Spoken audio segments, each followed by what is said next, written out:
Here, a quick overlook of the garden shows that the most of the stuff in the garden has quickly outgrown the effectiveness of the tunnels. They're much too high now to rest under the tunnels, but on a good note, they stayed under there for a considerable period of time, and it saved them from the varmints. From the sweet peas down here that hopefully will climb those poles all the way to the bush beans and stuff over there, and of course the pepper back in the corner. Everything is looking really quite nice as far as I'm concerned. So will I use the tunnels again next year? Yes, I certainly will, because it's been a while since I had this many beans survive the earlier spring planting. Okay, and back in the corner, you can see I could probably still keep the sunflowers covered, but I don't think it's necessary anymore. You can follow the moistus and see the route that I've got of the for the two soaker hoses. I think I've got one 100 foot and one 75 foot interwoven in and around. And of course, what I try to do is just like cultivating corn or cultivating beans back on the farm with the tractor. I try to make sure that I cultivate both sides of the rows, killing all the weeds, and then dragging the dirt up in between the rows to snuff out any of the small weeds that may be maybe trying to get a start in between the different plants. And then if you look really closely here, inside this little protective vase, so to speak, and inside this little vase,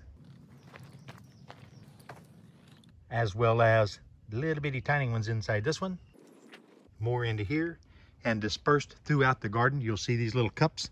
And what those are Nasturtiums and basil, both of which are plants that have a natural ability to kind of keep damaging insects out of your garden. I've got those little cut-off containers all throughout the garden. I do that simply because, here's a real good example here. I do it like this with the containers because I get a little wild with the rototiller, and you know, you have a tendency to mistake the little growths for weeds, and sometimes they don't survive. Now, if my climbing peas don't decide that they don't want to climb those 1x1 stakes, what I'll do is I'll stretch them up and I'll gently tie them with scraps of cloth, like scraps of sheets or scraps of pillow slips, and just kind of hold them and coerce them into going ahead and growing up into the teepees off the ground.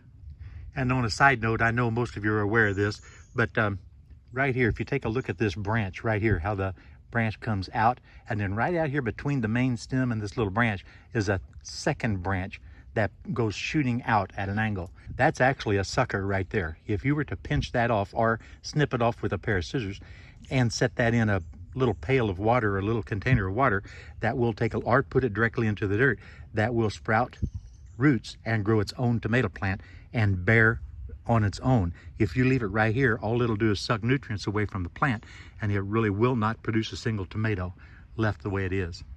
But you can multiply your tomato plants by doing that if you have a desire to. And talking about suckering the tomato, take a look at the little fuzzy roots and everything that sprung off of this sucker I poked off. And also, here's the other one. You can see the roots already forming just in the can of water. If you put those directly in the dirt and keep the dirt exceptionally moist, it'll do exactly the same thing, and those will completely form their own individual tomato plant and flourish. These are just about ready to go back into the garden. Well, that's the end of the Tractorman 44 garden update. It ain't much of a garden, but you know, it's what we got, and it's actually going pretty good. It's Tractorman 44, and I'm out of here, guys.